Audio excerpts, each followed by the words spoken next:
안녕하십니까. 오늘 시험분들 고생들 많이 했습니다. 제비학과 원예작물학 오늘 시험 문제 한번 풀어보도록 하겠습니다. 제가 전체적으로 확인을 쭉 해봤는데요. 생각보다는 이번에 변별력을 좀 높이기 위해서 그랬는지 어쩐지 모르겠지만은 아주 그 생소한 문제들이 몇 문제 나와가지고 혼란스러웠을 것으로 생각은 됩니다. 우선 그 51번부터 차근차근 보도록 하겠습니다. 작물 분류학적으로 가지과에 해당하는 것을 모두 고르시오라고 되어 있는데, 가지과는 여러분이 잘 알고 있는 것처럼 가지를 비롯해서 감자라든가 고추, 피망, 파프리카, 토마토 이런 것들이 여기 해당되죠. 그러니까 해당되지 않는 것은 니을에 나와 있는 딸기가 되겠습니다. 그래서 답은 2번 고추, 토마토, 감자가 되겠습니다.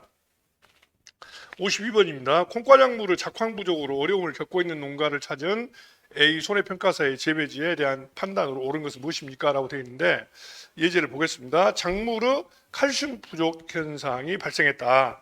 그리고 근류균의 활동이 떨어졌다. 작물의 망간장애가 발생했다라고 되어 있는데, 일단 칼슘 부족이라고 한다면은 이 토양 자체가 상당히 산성화되어 있다라고 하는 것을 의미한다고 보면 되겠습니다. 그래서 산성 토양을 개량하기 위해서 우리가 석회를 주는 것하고 똑같은 것이죠. 그 다음에 근류균이라고 하는 것은 우리가 다른 말로 뿌리옥박테리아라고 이야기를 하잖아요. 뿌리옥박테리아라고 하는데, 이 뿌리옥박테리아는 주로 하는 역할이 뭐예요? 공중질소를 고정하는 거잖아요. 그래서 이 공중질소를 고정하는데 문제는 이 뿌리옥박테리아가 적정한 그런 산도가 있다는 겁니다. pH가 적정한 산도가 5.4에서 한 6.8까지 이렇게 돼요. 그러니까 이 말은 뭐예요? 약산성이나 중성에서 이 근류균이 잘한다 이런 이야기잖아요. 그러니까 일반적으로 문제에서 말하고 있는 것처럼 콩과작물이 잘 자라지 않는다는 것은 근류균이 생육하기에 적합하지 않다는 이야기죠. 즉 토양 자체가 약산성이나 중성 토양이어야 되는데 산성 토양화 돼 있다고 하는 것을 의미하고 있겠습니다. 그래서 답이 4번에 재배지가 산성화되고 있다 이런 이야기죠. 그다음 53번에 질소에 관한 내용입니다. 금방 나왔던 내용과 같은 내용인데요. 작물 재배에서 어떤 작물은, 그 예문에 보면 콩과작물하고 벽과작물 두 개 나왔죠. 어떤 작물에 비해서 어떤 작물은 질소를 많이 줘야 되느냐. 그러니까 이 콩과작물하고 벽과작물하고 비교해 보면 콩과작물은 당연히 어때요? 이 공중질소를 자체적으로 고정하기 때문에 질소를 많이 주지 않아도 된다는 이야기예요. 그러니까 결국은 질소를 많이 필요한 것은 벽과작물이다, 필요하다 이런 이야기죠. 그러니까 작물 재배에서 콩과작물에 비해서 벽과작물은 질소 시비량을 늘려준 게 좋겠다 이런 이야기가 되겠고요. 또 잎의 질소 결핍 증상은 항상 어린 잎보다는 늙은 잎에서 먼저 나타납니다. 유엽보다는 성엽에서 먼저 나타난다 이런 이야기죠. 그래서 53번은 답이 1번이 되겠습니다. 그 다음에 54번입니다. 가뭄 피해죠. 한해 피해 조사를 마친 A 손해평가사가 농가에 설명한 작물 내 물의 역할로 옳은 것은 어느 것입니까? 몇 가지입니까? 이런 문제인데요. 물이 하는 역할이 물질의 합성의 매개 역할을 하고 있죠. 그래서 물질 합성에서 광합성만 예로 들어도 광합성은 무엇이 있어야 돼요? 물과 이산화탄소와 빛 에너지를 받아가지고 뭘 만드는 과정이에요? 이 포도당을 만드는 과정이잖아요. 그래서 이 물이 물질 합성에 관여한다는 이야기고, 또 양분 흡수의 용매 역할을 하는 거죠. 용매와 용질은 다르죠. 용매가 녹이는 물질이라고 한다면 이게 쉽게 말하면 설탕물 하면 설탕이 용질이라고 한다면 설탕을 녹이는 물질인 물이 용매라고 하는 것이죠. 그 다음에 세포의 평합을 유지해주고 체내 항상성을 유지해주고 해주는 역할을 하죠. 이거 외에도 각종 효소 활성화의 촉매작용으로 활용이 되겠습니다. 그래서 전부 다 네 가지 다 맞는 것으로 이해하시면 되겠죠. 다음 페이지 넘겨보시면은 55페이지 55번 다음 과수작물의 서리 피해에 관한 내용이다. 밑줄 친 부분이 옳은 것을 모두 고르시오라고 되어 있는데, 서리 피해는 계절적으로 보면은 가을에 내리는 서리를 우리는 흔히 첫서리라고 이야기를 해요. 그러니까 이 서리가 이 봄에 내리는 것을 우리는 늦서리라고 말해요. 늦서리. 그리고 가을에 내리는 것을 우리가 첫서리라고 이야기하는데, 뭐 한자 말로는 이것을 뭐 늦을 만자를 써서 만상이라고 하고 이것을 조상이라고 하는데 요즘에는 이제 거기 문제 한번 잠깐 보겠습니다. 이제 최근 기후 온난화에 따른 기상 이변으로 개화기 앞발은 핵과류가 여러분이 알고 있는 게 뭐 있어요? 핵과류라고 하는 것은 이 과육 내에 핵이 들어있는 거잖아요. 스톤. 그래서 대표적인 것이 복숭아라든가 뭐 자두라든가 또는 뭐 살구, 뭐 매실, 뭐 여러 가지 있죠. 그런데 이런 핵과류의 피해가 빈번하게 발생한다라고 되어 있는데 이건 바로 뭐예요? 이 핵과류가 꽃이 봄에 어쩐다는 이야기입니까? 빨리 핀다는 겁니다. 꽃이 빨리 피는데 그때 서리가 내리게 되면 바로 피해를 받게 된다는 거죠. 그래서 개화기 앞발은 핵과류에서 특히 이제 핵과류 중에서도 복숭아 같은 경우에 여기 해당되겠습니다. 핵과류 피해가 많이 발생하고 있고 특히 과수원이 강이나 저수지 옆에 있을 때 발생률이 높다라고 되어 있는데 실제로 서리 피해가 많이 발생되는 지역은 분지라든가 산지 서면에서 주로 많이 발생되고 있습니다. 그리고 강이라든가 저수지 근처, 특히 뭐 낙동강 상류 이런 쪽은 서리보다는 우박 피해가 많은 지역이죠. 그러나 자, 여기서는 일단은 강이나 저수지 옆에 있을 때도 서리 피해가 많이 발생되는 것으로 보고 있는 것이죠.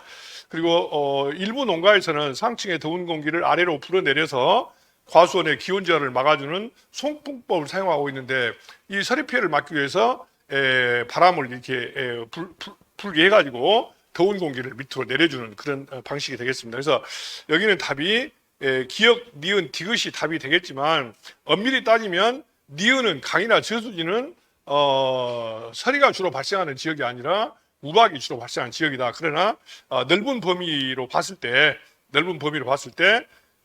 분지나 산지 외에도 강이나 저수지 옆에서도 서리 피해가 발생한다고 보는 것입니다. 그래서 답을 4번으로 보고 있죠. 그 다음에 작물 생장에 영향을 주는 광질에 관한 내용이다. 가로에 들어갈 내용을 순서대로 옳게 나열한 것은 무엇이냐라고 되어 있는데 광선의 내용을 좀 보겠습니다. 광선 중에서 지금 문제에 나와 있는 가시광선이라고 하는 거 잠깐 보겠습니다. 가시광선이라고 하는 것은 우리가 광선은 적외선, 그 다음에 가시광선, 그 다음에 뭐 자외선 이런 식으로 보통 나누고 있죠. 그 중에서 이제 가시광선이라고 하는 것은 글자 그대로 눈에 보이는 광선을 가시광선이라고 하잖아요. 그래서 이 가시광선을 다시 둘로 나눠서 청색광과 적색광으로 이렇게 나누고 있는데 청색광과 적색광으로 나누고 있는데 청색광은 파장이 약 400나노미터에서 510나노미터 정도 이렇게 보고 있고요. 그 다음에 적색광은 610나노미터에서 한 700나노미터 정도 이렇게 보고 있어요. 보고 있고 그 다음에 여기서 이제 700에서 1000나노미터를 우리가 적외선이다라고 말하고 있고 이 400나노미터 이하를 우리 자외선 이렇게 나누고 있는데 문제는 가시광선 중에서 뭐 이렇게 시작하잖아요. 그게 답이 뭐예요? 일단 답은 적색광 아니면 청색광이 답이에요. 그래서 그런데 강압성, 강주기성, 광발화성, 종자의 발화를 주도하는 중요한 광선이 가시광선이라는 이야기예요. 그런데 근적외선은 그러니까 여기서 이 적외선은 어떤 역할을 하고 있냐면은 식물의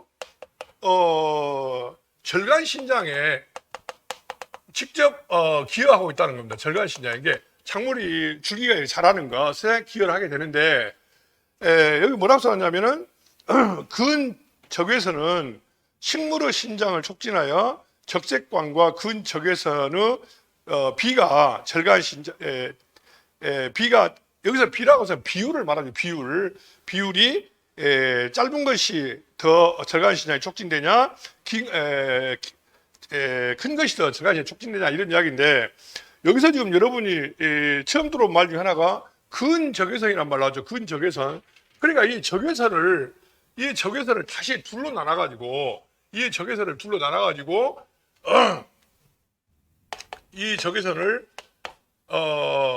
근적외선 그다음에 적외선 이렇게 나눈다는 거예요. 그래서 근 적외선이 700나노미터에서 한 1000 정도. 그리고 적외선이 이제 1000나노미터 이상 이렇게 이제 구분을 하는 거죠. 그러니까 이 적외선은 식물의 절간 신장하고 관계가 깊다라고 했는데 이 문제가 지금 가시광선 중에서 했기 때문에 이 둘 중에서 절간 신장과 직접 더 가까운 곳에 있는 것이 어떤 것이냐 이런 이야기예요. 그러니까 이 근적외선과 가까운 곳이 뭐예요? 여기서는 이 700에서 1000이 거기가 610에서 700이니까 이거에 더 가깝잖아요. 그러죠. 그래서 이걸 지금 물어보는 이야기입니다. 지금 말을 좀 여러 가지 꼬아놓은 것인데 그래서 여기서는 적색광하고 근적외선의 비가 어쨌다는 이야기입니까? 작으면 절간 신장이 촉진돼서 초장이 커진다. 그런 이야기죠. 그래서 답을 3번으로 지금 보는 것이죠. 그 다음에 56번 보겠습니다.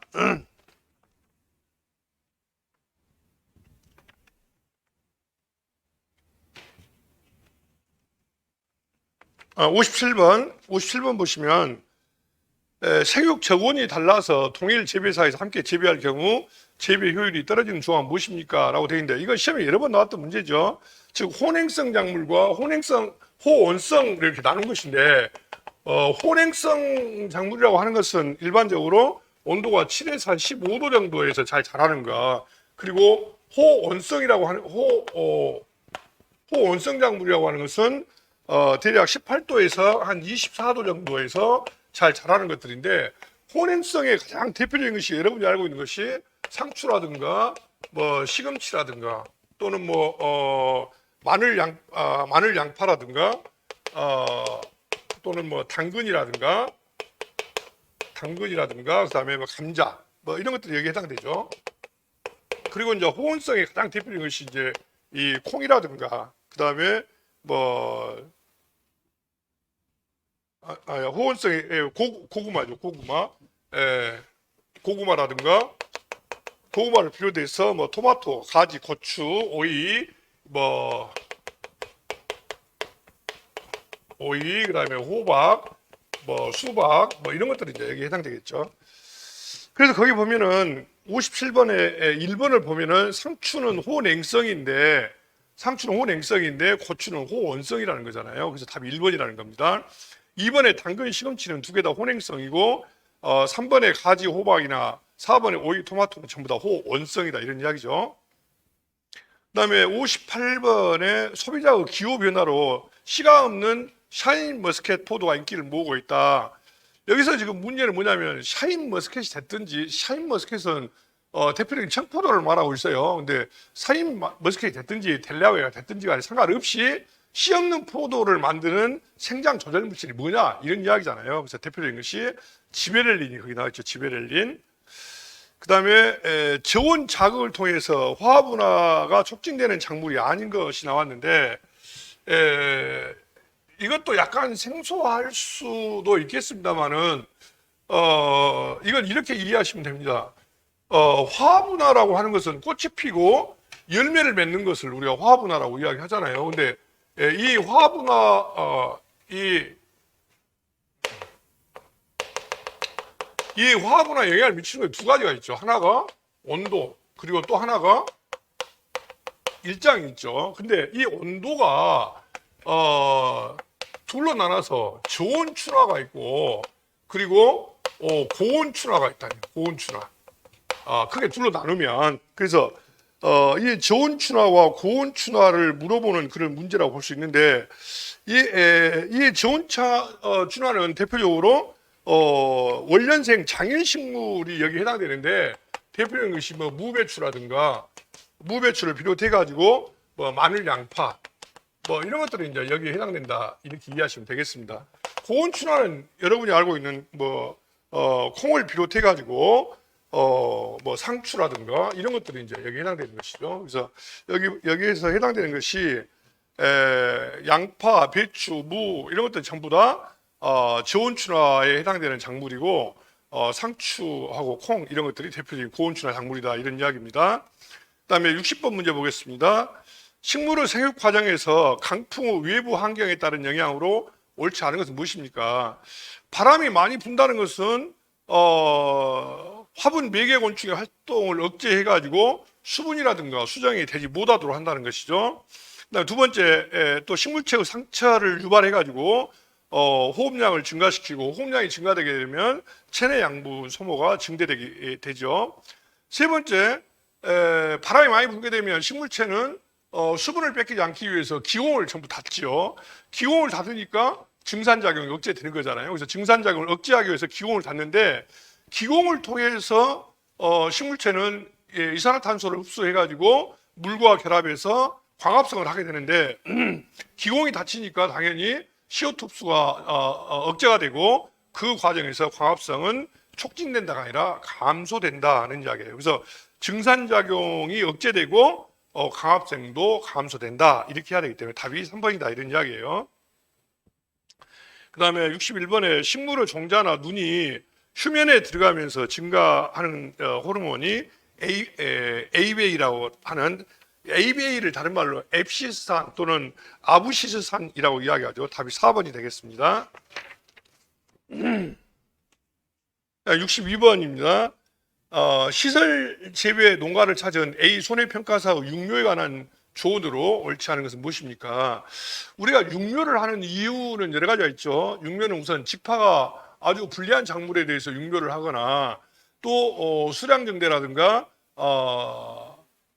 조기 수확을 위해서 그리고 토지 이용도를 증대시키기 위해서 일반적으로 육묘를 하고 있죠. 그래서 추락이 조절이 가능하다라고 하는 것은 다른 말로 말하면 일찍 조기 육묘를 해가지고 조기 출하를 하는 것을 여기서 추락이 조절이 가능하다고 표현한 것 같아요.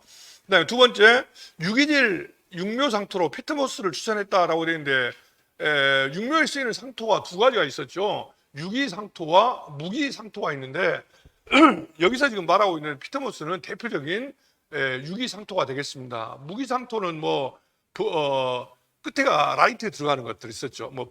펄라이트라든가 버미큐라이트라든가 제올라이트 이런 것들이 무기 상토가 될 것이고요. 그 다음에 단위 면적당 생산량을 증가시킬 수 있죠. 먼저 모를 길러서 재배하기 때문에. 그리고 공간 활용도를 높이기 위해서는 모종에 필요한 시설들을 언제든지 쉽게 옮길 수 있도록 하는 시설이 좋지 않겠냐 이 말이에요. 그래서 공간 활용도를 높이기 위해서 이동식 벤치가 고정식 벤치보다 더 좋다 이런 이야기인데 여기서는 뭐라고 되어 있어요? 고정식 벤치를 추천했다라고 하는 것은 공간을 활용하는데 약간 제약이 되지 않겠냐 이렇게 본다는 겁니다. 그래서 답을 4번으로 보는 것이죠.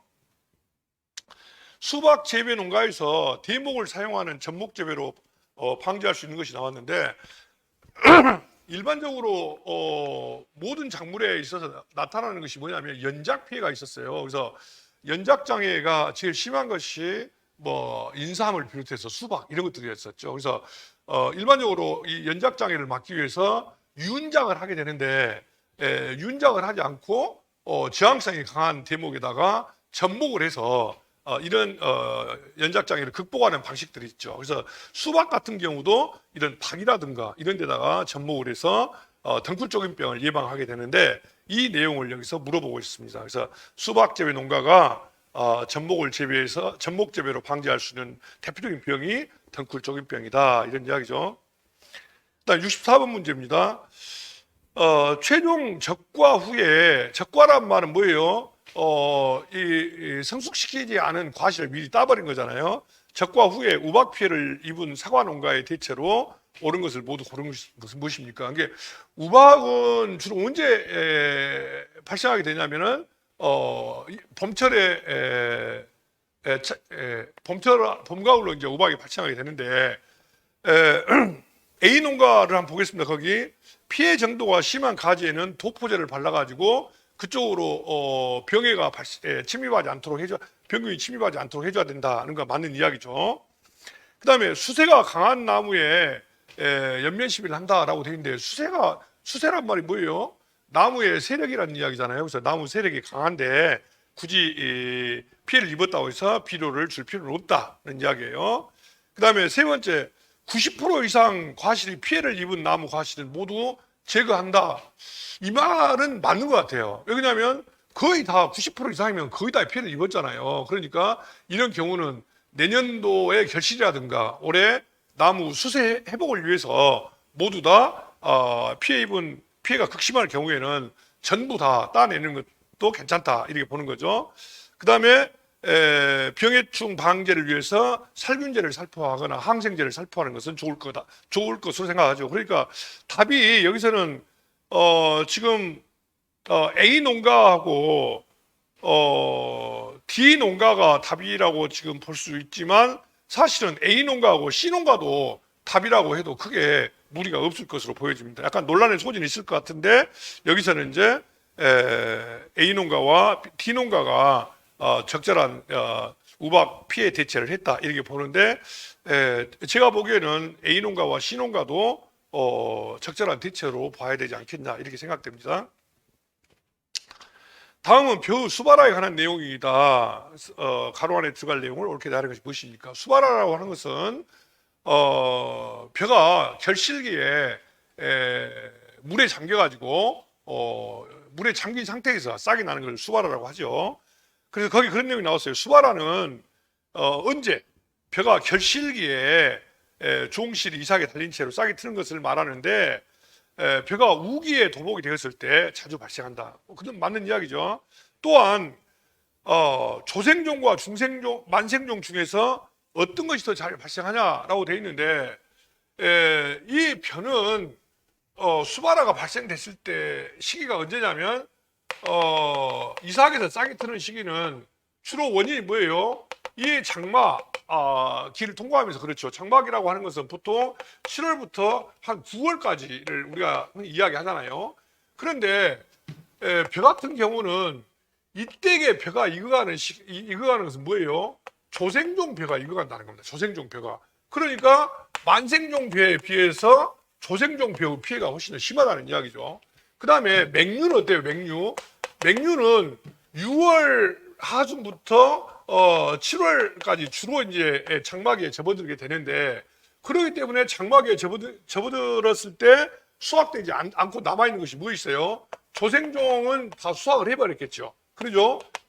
이 만생종은 어때요? 이때 이제 수확기에 맞아 있기 때문에 맹류 같은 경우는 만생종이 수발화 피해가 많이 있을 것이고 벼 같은 경우는 조생종이 수발화 피해가 많다 이런 이야기입니다. 그래서 답이 2번이 답이 되겠습니다. 그 다음에 65번도 좀 어려웠을 것 같아요. 전염성 병해가 아닌 것이 뭐냐라고 되어 있는데 대부분 다 전염성 병해에 해당되죠. 거기 나와 있는 뭐 벼 깨시무늬병, 배추 무름병, 사과나무 화상병 다 전염병인데 토마토 배꼽 썩은병은 전염에 의해서 피해가 발생하는 것이 아니라 토양내에 칼슘 부족으로 인해서 발생하는 병이었었죠. 그래서 칼슘 부족으로 부족한 병들이 토마토 배꼽 썩은병 외에도 배추의 잎끝 마른병이라든가 사과의 고둑병 뭐 이런 것들이 있었잖아요. 그래서 이런 토양내에 필요한 양분이 부족해서 발생되는 병이 여기서는 토마토 배꼽 썩은병이고요. 벼 깨시무늬병 같은 경우는 여러분이 그 노후화답에서 추락 현상으로 인해서 발생된다라고 배우셨을 텐데 이 깨시무늬병은 이런 노후화답에서 발생되기는 하지만 분생포자에 의해서 바람에 의해서 전염되고 있기 때문에 전염성 병이라고 보는 것이죠. 배추 무름병도 마찬가지고요. 그래서 토마토 배꼽썩은병이 답이 되겠습니다. 그 다음에 영도시에서 저장할 경우 저온장애가 발생하는 채소를 나열한 것은 무엇이냐?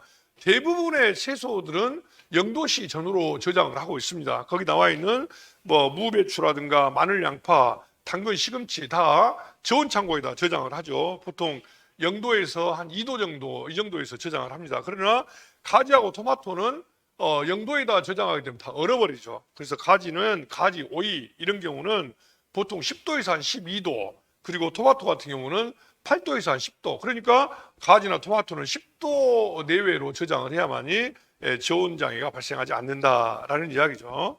사과, 배, 단감 뭐 이런 것도 전부 다 마늘, 양파 다 0도씨에서 저장해야 되는 그런 작물들이죠. 페이지 넘겨보시면 68번에 다음 가로 안에 들어갈 필수 원소에 관한 내용을 순서대로 나열한 것이 무엇이냐라고 되어 있는데 엽록소의 구성 성분으로 부족 시 잎이 황화된다라고 되어 있는데 엽록소 형성과 관계된 것을 망망철이라고 제가 수업 시간에 강조했었는데 망간, 마그네슘, 철 이것이 이제 엽록소 형성에 관여한다는 이야기예요. 근데 그러니까 답이 망간이라든가 마그네슘이라든가 철이 답이 돼야 된다는 거예요. 근데 거기 보면은 무엇이 답이 나왔어요? 마그네슘하고 몰리브덴이 답이 나왔죠. 그러니까 답이 1번 아니면 3번이 답이 되겠죠. 근데 이 마그네슘은 미량 원소냐 다량 원소냐라고 하는 문제인데 이 마그네슘은 대표적인 다량 원소라고 하는 거죠. 다량 원소. 그래서 답이 1번이 다량 원소이면서 마그네슘이 답이 되겠습니다. 그 다음에 69번도 약간 어려움을 겪었을 것 같은 생각이 들어가는데요.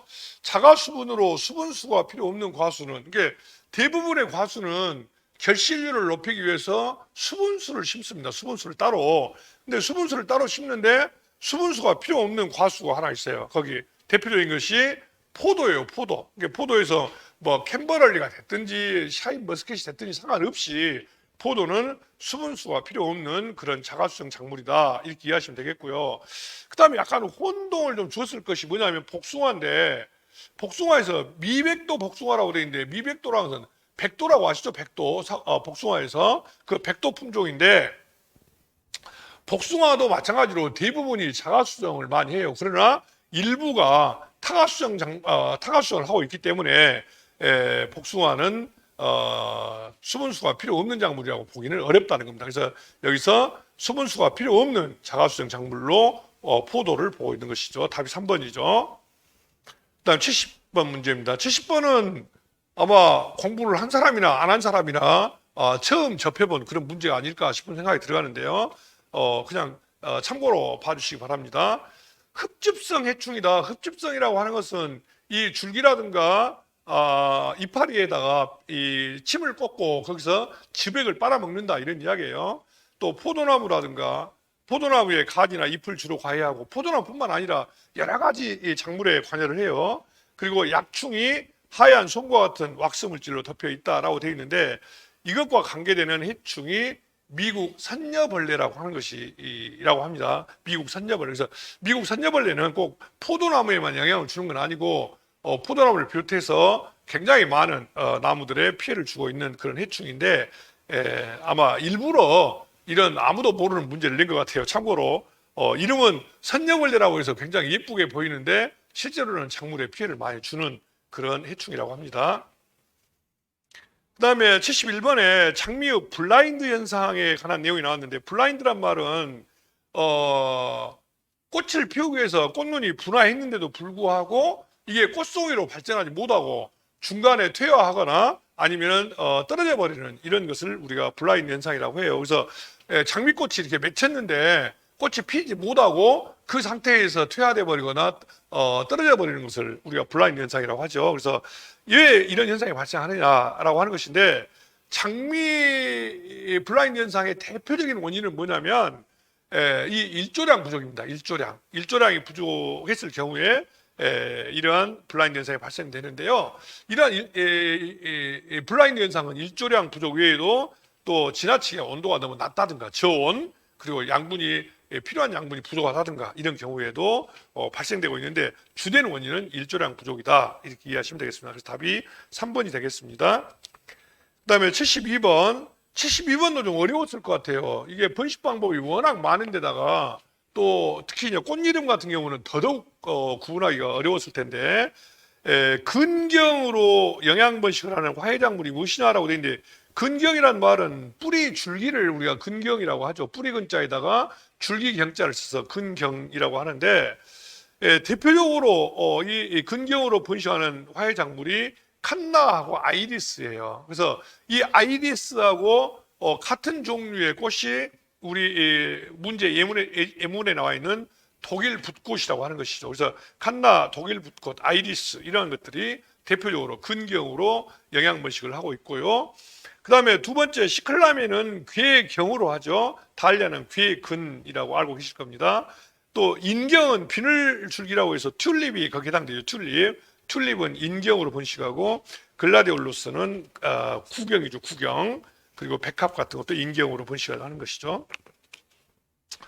73번도 아마 처음 들어본 문제였을 거라고 생각됩니다. 너무 생소한 문제를 이번에는 전혀 들어보지 못한 문제를 몇 문제 낸 것 같아요. 유리온실 내에서 지면으로부터 용마루까지 길이를 나타내는 용어를 뭐라고 하느냐라는 문제인데, 이것을 우리는 등고라고 합니다. 등고라는 용어를 알고 있느냐라고 하는 아주 좀 생소한 문제였죠. 그리고 이제 뭐 처마 높이를 간고라고도 하고 이렇게 한자말로 써놓은 것이죠. 근데 지금도 이런 용어들을 쓰는지는 모르겠어요. 그래서 답이 2번 등고가 되겠습니다. 동고. 그 14번 문제 보겠습니다. 베드 바닥에 일정한 크기의 기울기로 얇은 막상의 양액이 흘러 순환하도록 하고 그 위에 작물의 뿌리 일부가 닿게 하는 재배 방식을 뭐냐라고 했는데, 이 문제는 작년에도 출제가 됐던 것으로 기억이 되는데요. 여기는 지금 무슨 문제예요?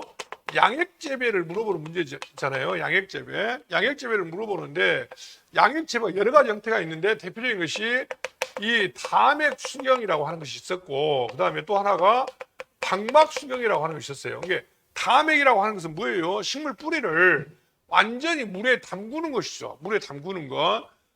그래서 이제 이런 경우에는 산소 공급 장치가 있어야 된다. 이렇게 아마 여러분이 배우셨을 거예요. 근데 방막 수경이라고 하는 것은 뭐예요? 이 박자가 얇은 박자예요. 이게 얇은 막으로 얇은 막처럼 물을 이렇게 흘려 보내 가지고 뿌리만 살짝 이렇게 닿게 하는 것이죠. 그래서 여기 그런 말 나왔잖아요. 지금 뭐라고 써놨어요? 베드 바닥에 일정한 크기의 기울기로 얇은 막상이란 말이 뭐예요? 이 방막이다 이 말이에요. 방막. 얇은 막상의 양액이 흘러 순환하도록 하고 그 위에 뿌리가 일부 닿게 하는 것이다 라고 되어 있습니다. 그래서 담액 수경이 산소 공급 장치가 필요하다면은 방막 수경은 이 산소 공급 장치가 필요 없다는 거잖아요. 그래서 여기서는 방막 수경을 찾는 문제인데, 방막 수경이라고 안 써놓고 이거를 뭐라고 써놨습니까? NFT 방식이라고 써놓은 거예요. 이걸 영어로, 방막 수경을 영어로 말한 것인데, NFT, N이란 말은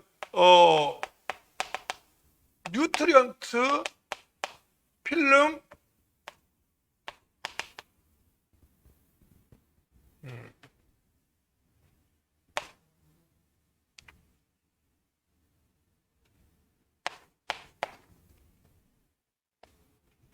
뉴트리언트 필름 테크니큐라고 해서 이 앞자를 따가지고 이 NFT 방식이라고 하는데, 이 뉴트리언트라는 말은 양액 재배다 이 말이에요. 양액 방식인데 어떤 양액이다? 필름처럼 아주 얇은 막을 통해서 하는 그런 기술을 여기서 NFT 방식이다라고 말하고 있는 것이죠. 그래서 마지막 75번 문제 보겠습니다. 시설 재배에서 필름의 가시광선 투과율이 큰 것부터 작은 것 순으로 옳게 나타내는 것은 무엇이냐라고 되어 있는데, 이 필름의 광선 투과율이 제일 높은 것은 P2라고 우리가 그 기본서에서 보셨죠. 그리고 두 번째가 PVC, 그 다음에 EVA 이렇게 돼 있는데, 이번 시험 문제에서는 이거를 어렵게 넣으려고 작정을 한 것 같아요. 그래서 그냥 광선 투과율이 아니라 이거를 가시광선이라고 이렇게 이름을 붙여가지고 이 가시광선의 투과율을 물어봤는데, 이 가시광선의 투과율은 이거 약간 달라요. 폴리에틸렌 필름이 제일 높고, 그 다음에 EVA, 그 다음에 PVC 이런 식으로 되어 있어요. 그래서 우리가 이제 가시광선이냐, 또 장파냐, 단파냐, 여러 가지 논란은 있지만 이거는 지금 시험에도 그 전에도 여러 번 나왔던 문제잖아요. 그래서 이번에는 약간 좀 어렵게 낸다고 해가지고 가시광선으로 제한해가지고 이렇게 문제를 낸 것 같아요. 그래서 75번은 답이 1번이 맞다. 사실 1번 이런 방식은 우리가 교재에서 배울 때는 뭐 무적성 문제라든가 또는 뭐 보온성 문제 뭐 이런 거 할 때 이야기했었는데 가시광선 투과율로만 봤을 때도 이 경우가 가장 가시광선 투과율은 P2, EVA, PV 수준으로 되어 있다는 거 참고하시기 바랍니다. 예, 오늘 시험 보느라고 고생들 많이 하셨고요. 2차 시험 잘 준비하셔서 내년에는 평가 현장에서 여러분들과 함께 만날 수 있기를 기대하겠습니다. 오늘 수고 많으셨습니다.